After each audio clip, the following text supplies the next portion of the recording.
Well, it was a good win, especially given how we started the game and, fell down 17, 19-2, which is not something I was certainly planning on. But we beat a good Eastern Washington team, a team that's really hard to play against, and I thought they were terrific. And the Bliznick kid is, on our scouting report, it was written, he might be the best offensive player we've played against all year, which is a pretty bold statement by Coach Prelo, who had this scout after we played Xavier and Texas and Notre Dame and some pretty good teams. But he's a good player. Hard matchup, and didn't do a very good job on him in the first half, but did a much better job in the second half. We had to, make some adjustments on the high ball screen and how we were maybe guarding him. And our guys did a good job of executing that in the second half, and it showed with our defensive numbers. So. Hey, Tad, there are obviously no 17-point plays. How do you get your team to not focus on the number and just chip away? Yeah, and we talked about chipping away. And the way you chip away is not by trading baskets. You have to get stops. And the stops hopefully can lead to some transition baskets, which it did in the first half a little bit, especially in the second half, I thought it did. But just, look, play the possession. Don't worry about the score. When you're up 17, you don't worry about the score. When you're down 17, or you just worry about the possession that we're in. But we know the only way to get back in this thing is to get some stops and try to get some easy ones, get to the foul line, which I thought we did a good job of tonight. Coach, what were maybe some of those defensive adjustments on number 32? Looked like you maybe had Wes and Derek on him a little. Well, yeah, and again, Wes has got great size. He's one of our best defenders. Derek is one of our best defenders. So the whole thing with us, when he had 20 points, I think he had 20 of their 26 points or 25 points at one point. It was like, okay, we're going to face guard him. We're not going to let him catch it. If he does catch it, it's way out on the floor, and make him work to catch it. And don't help. Unless he's deep in the corner and they got the ball deep in the corner, we're fronting the post on your help side. But other than that, you're not letting him catch it. No help responsibilities. He can't score if he doesn't catch it. And we did a better job in the second half, but he's still got some, and he's a good player. He's crafty, gets to the foul line. But that was the adjustment on him. The high ball screen, we started going under it. We weren't showing as hard in the second half as we did in the first half. They only got a couple buckets off of it, but that's too many. Hey, Coach, how pivotal was the play of Delion Brown when he had the charge, when he drew the charge and had the steal? I mean, it seems like that changed the momentum. Dell is just a grinder, man. He's a tough, aggressive player. I got a lot of confidence in him defensively because he's going to do what you asked him to do. Now, he had a breakdown there at the end, kind of a mental lapse when 44 caught it in the corner and shot it in his face. But for the most part, I thought Dell was terrific. That charge was a big-time charge. XJ, his charge to start the second half, big-time play on the Wiley kid, because Wiley's a good player too. We got him in foul trouble. Thought we did a much better job offensively in the second half, not settling for jump shots. One of the reasons we fell down to begin with, 19-2, is we settled for jump shots. Jump shots weren't going in. We weren't getting offensive rebounds. We're on our heels, and we did defensively. We were pretty good the first couple of minutes, but then boom, Bliznick got going, and our players got schooled a little bit, but they rose to that challenge in the second half. Coach, you ended up out-rebounding them, but is the number of offensive rebounds you're giving up still it's a big concern. And look, defensive rebounding is not one person's job. Everybody looks at your bigs. It's our guards' job. The long shots equal long rebounds. They took, a lot of threes tonight. They took 23 threes. And long shots mean long rebounds. Your guards have to get their fair share of those long rebounds because it's 5 guys. We don't run before we rebound. And right now, we are not a good rebounding team, which concerns me as we go into Pac-12 play. It's concerned me for the last 2 weeks. It's something we've talked about after games, before games, in practice, in scouting reports, pre-game talks, halftime talks.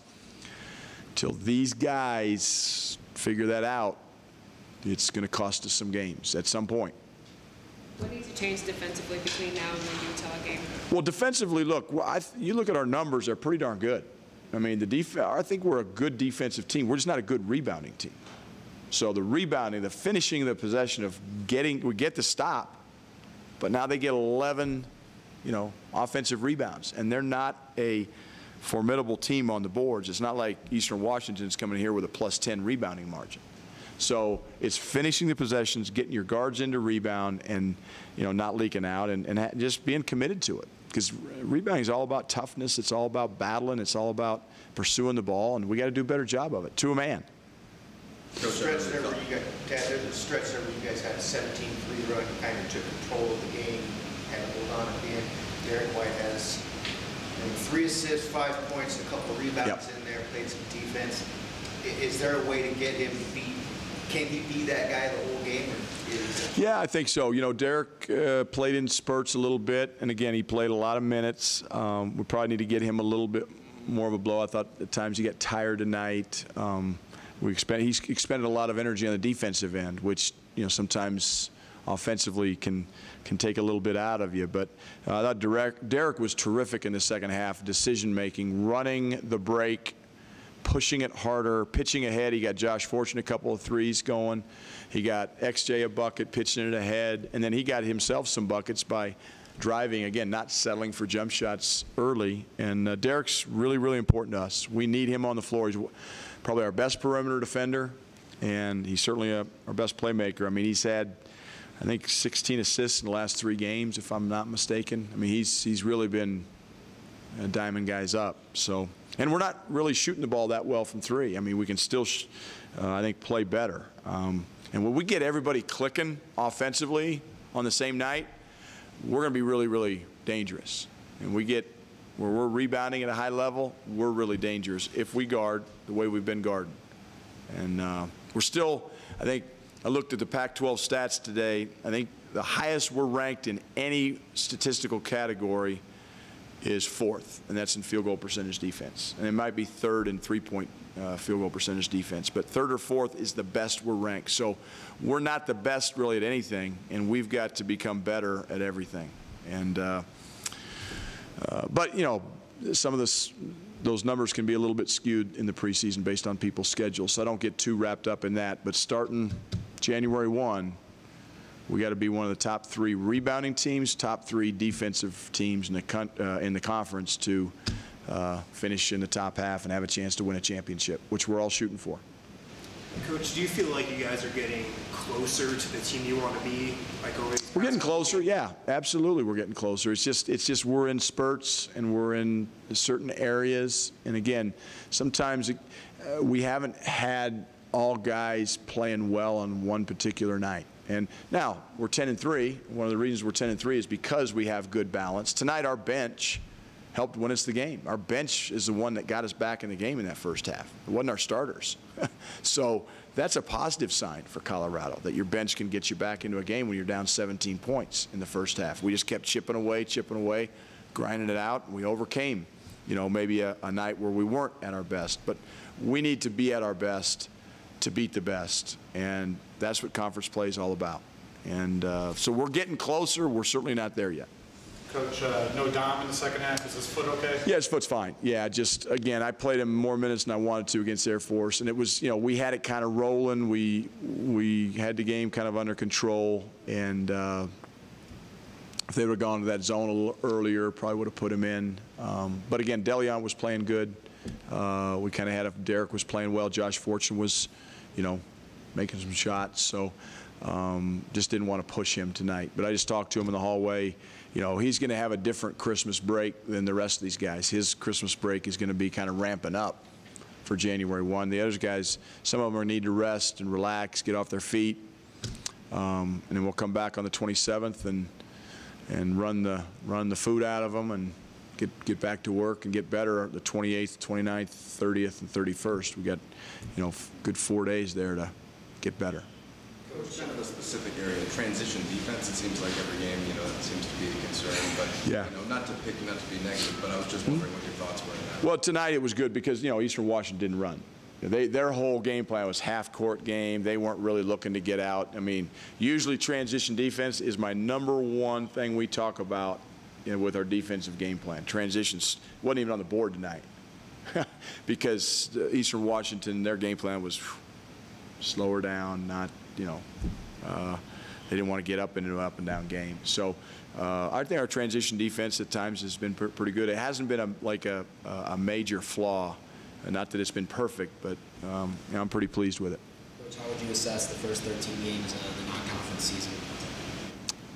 I think, you know, we're 10-3. You know, the Colorado State game just still eats at me because I just think that's going to be at the end of the year. It's going to be a bad loss. But the BYU game is not a bad loss. The Notre Dame game is not a bad loss. The Xavier win was a great win, and the rest of them we kind of just plodded through and took care of business. So it was good. It wasn't great. You know, I really wanted to be 11-2, 12-1, but we're not. We're 10-3, and that's water under the bridge. It's time to get better and make waves in the conference, because our conference, you know, at the top end is obviously very, very good.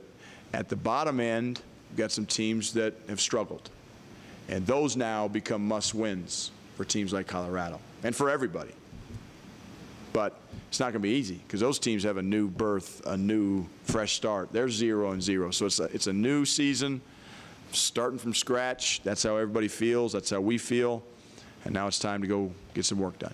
When you wake up on Sunday, what do you hope is going to be under the tree for the Colorado? I don't know. For the Colorado Buffaloes, you know, I just want to have guys play more consistently and have a better attention to detail, focus, and concentration. That's and I'd sure like and I'd like, you know, maybe a jump shot or two to go in. Anything else for Coach? Yeah, one question, Coach. How much you guys have Utah coming out? About a year ago, they came here and got that win. I know that still beats you. How much motivation do you think the team needs to go back? Look, it's not about Utah. It's about that's our first conference game, and it's on the road. Again, 5 of our first 7 are on the road, so we got to be mentally tough, mentally challenged. Utah just had 2 players come back off red shirt, Collette and Barfield, 2 very, very good players. They've got, you know, the guard back who hit the shot on us here, Bonham. Bonham's a hell of a player. So, you know, they're good, and Larry's a good coach, so heck of a challenge for us. Thank you.